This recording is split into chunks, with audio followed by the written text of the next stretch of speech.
Maka oleh masjid engkau akan dikubur dalam nama Yesus. Apa dalam nama Yesus? Dalam nama Yesus. Apa dalam nama Yesus?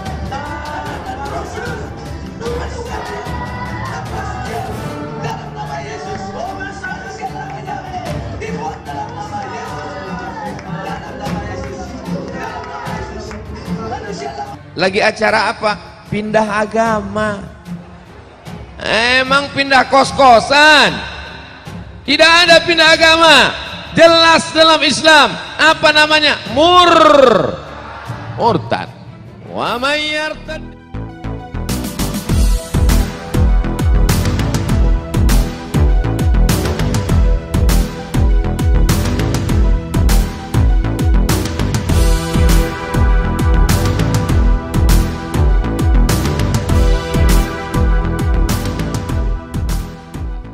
Wa may yartadda minkum an dinihi.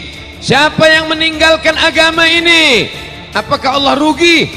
Nikmat terbesar kita dalam hidup adalah asyhadu an la ilaha illallah wa asyhadu anna Muhammadan. Siapa yang mengajarkan kita bersyahadat? Siapa yang mengajarkan kita tahu nama Allah? Siapa yang mengajarkan kepada kita bahwa kita akan mati dan akan hidup sekali lagi, mempertanggungjawabkan segala amal? Yang mengajarkan kita adalah Dia, dan kita bangga, senang dengan kelahirannya. Malam ini kita berkumpul bersama menunjukkan kesenangan atas lahirnya Sayyidina wa Maulana Muhammad. Allah yang kita sembah Maha Kasih dan Sayang. Siapa Dia? Ar-Rahman. Ada orang yang dijamin masuk neraka, namanya Abdul Uzza. Siapa namanya? Abdul Uzza. Yang ceramah Abdul Somad. Yang bawa acara Abdul Uzza dijamin masuk neraka. Bapak Ibu semua tahu ayatnya, terletak di juz Amma. Mana ayatnya ya? Tabbat yada abi lahabiu. Loh, di situ kan Abu Lahab, Pak Ustadz. Tadi kata Ustadz namanya Abdul. Kenapa di ayat itu Abu Lahab? Makanya kalau kenalan sama orang tanya namanya berapa.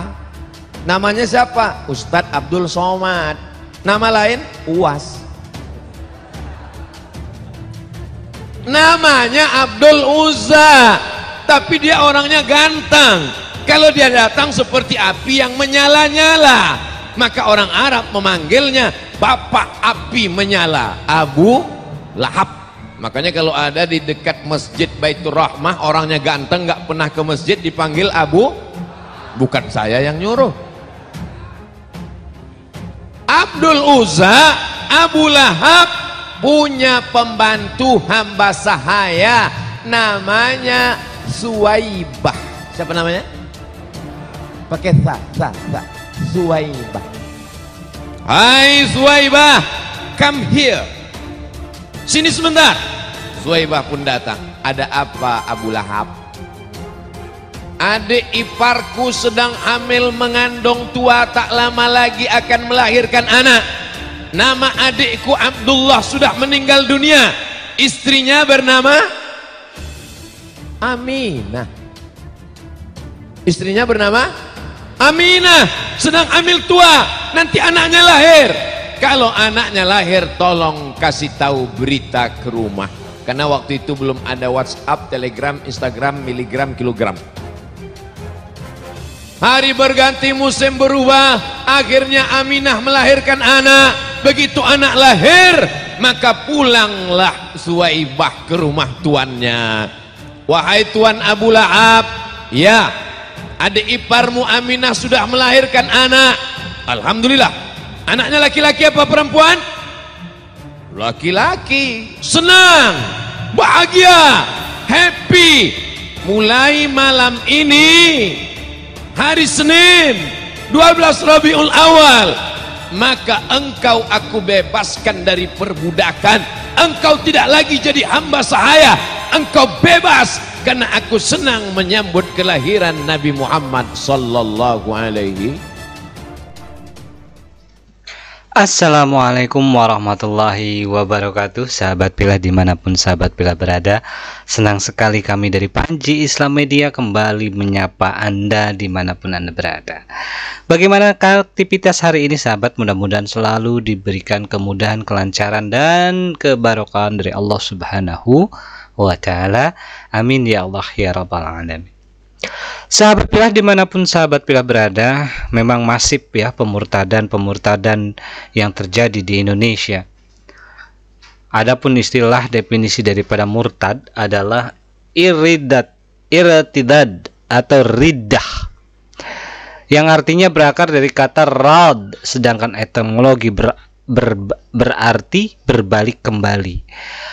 Murtad atau riddah menurut Wahab al-Juhaili yang dikutip oleh Hasan Saleh adalah keluar dari Islam menjadi kafir sesudah beriman, baik dengan niat, ucapan ataupun perbuatan yang menyebabkan seseorang dikategorikan ke dalam kafir. Sementara dari Sayyid Sabiq dalam kitabnya Fiqih Sunnah mendefinisikan bahwa riddah adalah sebagai keluarnya seorang muslim yang sudah berdewasa dan berakal sehat dari agama Islam kepada kekafiran, baik dengan niat, dengan kehendaknya sendiri, dan tanpa paksaan siapapun. Namun menurut istilah, murtad ini bisa dikategorikan ke dalam kembalinya seseorang muslim yang berakal dan balik untuk memilih keyakinan agama lain atas dasar pilihannya, bukan paksaannya gitu loh. Nah, di sini kan di Indonesia ini banyak sekali gitu pemurtadan yang diiming-imingi dengan yang lain, misalkan dengan materi, dengan indomisasi, dengan segala macam. Bukan kehendak sendiri, melainkan ada yang menuntun untuk keluar daripada agama Islam. Namun dari pengertian tadi di atas ya, apakah anak-anak yang memilih agama berbeda dengan agama orang tuanya tidak termasuk murtad? Begitu pula orang gila, ya. Jadi kalau anak-anak memilih agama sesuai dengan agama orang tuanya ya enggak, gitu ya. Begitupun orang gila. Ya kalau orang gila yang bebas ya, terbebas dari hukum, gitu loh. Dan orang yang karena terpaksa atau harus menanggalkan keyakinan karena diancam membahayakan diri dan keluarganya dengan ancaman berat sehingga dia harus menyelamatkan diri memeluk agama lain, tidak termasuk golongan riddah. Ya. Nanti apa sih yang riddah ini? Ini oleh yang dikatakan oleh Zainuddin Ali dalam hukum pidana Islam. Ada dalam terbitan Sinar Grafika tahun 2009, cetakan kedua halaman ke-73. Itu dikatakan di sana bahwa seseorang yang diancam atau yang mendapat pengancaman secara berat dan membahayakan jiwa baik dirinya maupun keluarganya sehingga harus melakukan pindah keyakinan, itu tidak dikatakan riddah ya, seperti itu. Dan pada aspek keyakinan yang lain ya, misalkan dia mengatakan bahwa alam ini kekal atau Tuhan ini sama dengan itu juga sudah termasuk riddah atau keluar daripada keimanan. Tuh. Karena riddah ataupun murtad ini tidak hanya diakui sebagai ucapan saja, niat saja, tapi perbuatannya juga bisa dikategorikan ke dalam riddah atau ke dalam murtad ini. Gitu. Tadi contohnya secara ucapan ya. Misal dia mengucapkan bahwa Tuhan itu tidak ada atau Tuhan itu mempunyai anak, gitu loh. Pada aspek keyakinan menyatakan bahwa itu sudah dikatakan atau dikategorikan ke dalam riddah. Kok bisa kayak gitu? Ya, itu diulas oleh Hasan Soleh dalam kajian fikih nabawi dan fikih kontemporer, ya. Bukunya di mana? Bukunya apa gitu. Itu ada dalam cetakan Raja Grafindo Persada tahun 2008 halaman 423. Bukunya di sana. Lalu bagaimana hukum atas murtad ini? Ya, atas murtadnya ini. Nah, menurut salah satu Imam Syafi'i, ya, menurut salah satu imam, yakni Imam Syafi'i, bahwa murtad atau meninggalkan keyakinan kepada Allah Subhanahu wa taala mempunyai konsekuensi hukum dalam Islam. Gitu loh. Seperti dalam kitab Al-Un, Imam Syafi'i berkata bahwa seseorang yang berpindah keyakinan, berpindah meninggalkan kesyirikan menuju keimanan, kemudian dia berpindah lagi dari keimanan menuju kesyirikan, maka orang itu adalah orang dewasa, baik laki-laki maupun perempuan, diminta untuk bertaubat. Jika dia tidak bertaubat, maka taubatnya itu, jika dia bertaubat, maka taubatnya itu diterima. Namun jika tidak bertaubat, maka dia harus dihukum mati. Kok ada? Ada di dalam Al-Quran surah Al-Baqarah ayat 217. Wala yazaluna yuqatilunakum hatta yaruddukum an dinikum. Ya. Al-ayat. Maka tidak henti-hentinya memerangi kalian sampai mereka dapat mengembalikan kalian dari agama kalian kepada kekafiran. Seandainya mereka sanggup, siapa saja yang murtad di antara kalian dari agama, lalu dia mati dalam kekafiran, maka itulah yang sia-sia amalnya di dunia dan di akhirat. Dan mereka itulah penghuni neraka, mereka kekal di dalamnya. Nauzubillahi min dzalik.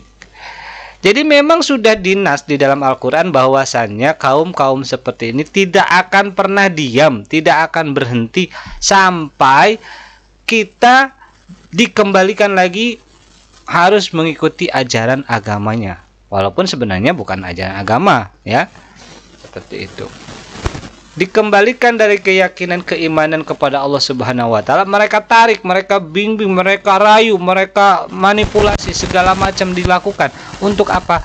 Untuk dikembalikan kepada kekafiran. Dan kalau sudah kafir, nauzubillah, mereka itulah yang sia-sia amalnya.